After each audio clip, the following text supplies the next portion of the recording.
Ladies and gentlemen, champions in the making, listen to me. Consistency is a decision, not a feeling. You don't wait to feel consistent. You decide to be consistent. You know, the biggest misunderstanding people have about consistency is that they think it's something you feel. They think it comes from motivation or inspiration or some magical alignment of stars where everything suddenly feels right. But let me tell you the truth, consistency doesn't come from how you feel. It comes from a decision you make, a conscious, intentional act of the will. And that right there is where most people lose. See, if you only act when you feel like it, you'll never build anything that lasts. Because feelings are unreliable, they rise and fall like the weather. One day you're on fire, the next you're fogged out. But decisions, real decisions, anchor you. When you decide to be consistent, you create a structure that doesn't sway with your emotions. Let's bring it home for a second. A man who wants to be fit doesn't wait to feel excited about the gym. He builds the habit of going, rain or shine. A woman who wants to write a book doesn't wait for the muse to visit her. She decides to sit down and write, even when the words don't flow. That's power. That's what builds momentum. And here's the deeper truth. When you make a decision over and over, it rewires your identity. Your brain starts to believe, this is who I am now. And once that happens, you don't need motivation to act. You're just acting in alignment with the person you've already decided to become. So stop looking for the right mood. Don't wait for the perfect moment. Decide who you are. Decide what you're about. And then act like it every single day, because the person you want to be is already inside you. You just have to decide to let them show up. Discipline is the engine of consistency. Without discipline, consistency breaks down. Let me tell you something that doesn't get said enough. Consistency is powered by discipline, not desire. That's the truth. Discipline is the engine under the hood. You can have the nicest looking car, the flashiest dreams, the biggest vision board, but if there's no engine, and if there's no discipline, you're not going anywhere. Now people hear the word discipline and they flinch. They think of punishment. They think of restriction. But that's not what discipline really is. Discipline is simply choosing delayed gratification over instant satisfaction. It's the internal agreement you make with yourself that says, I don't need to feel like it. I'm doing it anyway because I've decided where I'm going. Psychologically, discipline is about alignment. It's aligning your actions with your higher values, not your lower urges. And that takes maturity, that takes self-respect.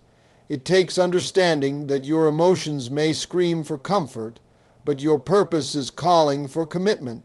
See, we live in a world where everything is on demand: food, entertainment, approval. So when something requires steady, repetitive effort with no immediate reward, people quit. But here's what they miss. Every time you practice discipline, you strengthen your identity. You cast a vote for the person you're becoming. Philosophically, discipline is freedom, because the more control you have over yourself, the less control the world has over you. That's why disciplined people look so calm. It's not that life is easier for them. It's that they're not at the mercy of impulse. They've trained their minds to serve their mission. So if you want consistency, you've got to build discipline like a muscle. And muscles don't grow from comfort, they grow from resistance. Discipline may look like sacrifice today, but it is the down payment on freedom tomorrow. Choose it, own it, live it. Your habits create your future, not your intentions. You are not what you intend to do, but what you repeatedly do. You ever hear somebody say, I meant to do it? Or it was on my mind. I was gonna get around to it. Let me tell you something. Intentions are nice, but they don't change your life. Habits do. You're not going to rise to the level of your goals.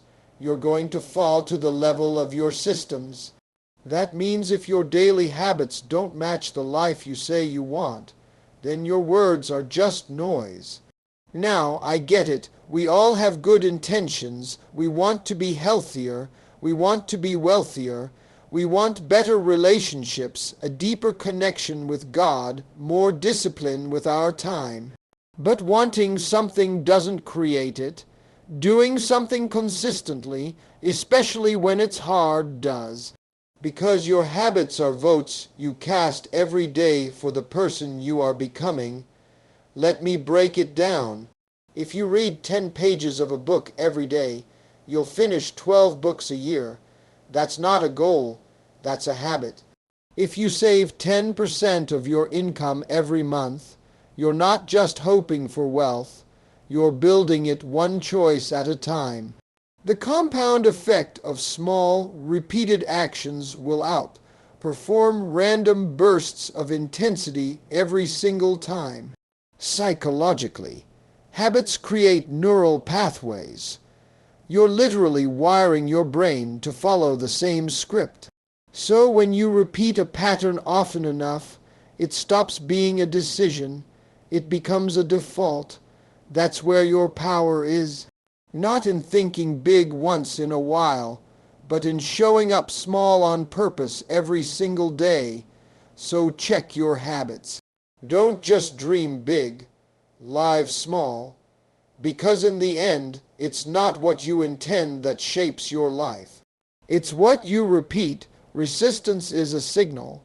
Not a stop sign. Resistance means you're doing something worth doing. Let's talk about resistance, because the moment you try to be consistent, really consistent, something's gonna push back. Your body's gonna fight it. Your mind's gonna question it. Life's gonna throw distractions at you, and most people, they take that as a sign to stop. But I'm here to tell you, resistance isn't the enemy. It's the proof you're on the right path. See, resistance shows up whenever you step into something that matters. Psychologically, it's the brain trying to protect you. Your subconscious is wired for comfort, not growth. So the second you try to break a habit, create a new pattern, or stretch beyond your limits, your brain sounds the alarm. This feels unfamiliar. Go back to what's safe. That's not weakness. That's human nature, but just because it shows up doesn't mean you obey it. Philosophically, resistance is a test. It's life asking you, how bad do you want it? It separates the curious from the committed, the dabblers from the doers. Because anything worth building faith, discipline, a business, a legacy, it's going to cost you something. And the first payment is always pushing through resistance. The gym hurts in the beginning. Waking up early is hard. Staying focused is frustrating. But here's the beautiful twist. What once felt like resistance eventually becomes rhythm. That thing you used to dread becomes the thing you depend on.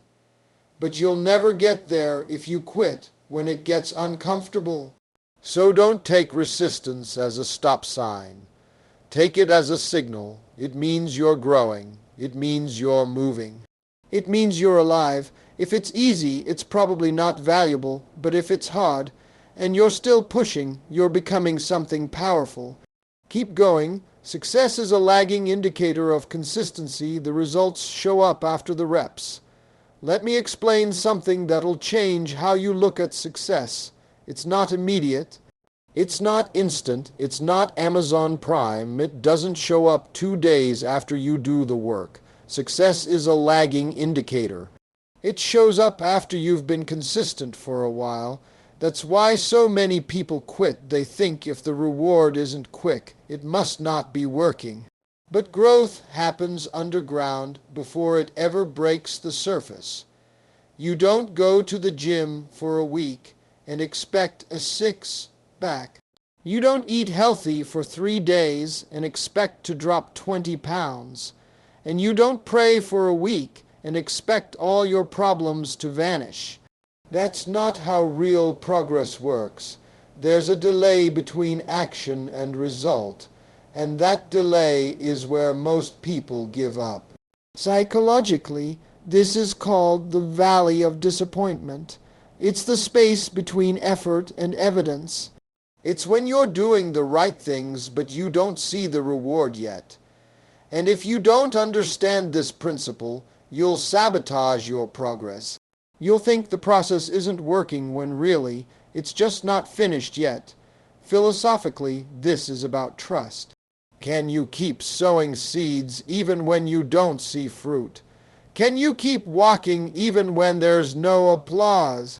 That's what separates those who wish for success from those who earn it.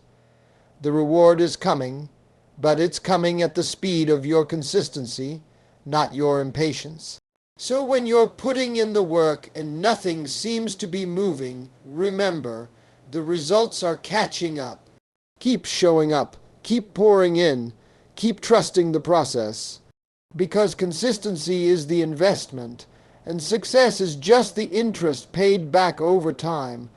Forcing yourself today builds freedom tomorrow. Consistency is hard now, but leads to an easy life later. Let's be honest, forcing yourself to do something every day, even when you don't feel like it, isn't easy. It's uncomfortable, it stretches you, it drains you, but here's the truth that most people miss.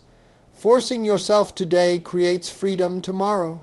That's not just a motivational line, that's a law of life. See, we all want freedom, freedom with our time, freedom with our money, freedom to move how we want, live how we want, give how we want. But freedom is never free. It's earned through discipline, built through sacrifice, and paid for by doing the work nobody wants to do when nobody's watching.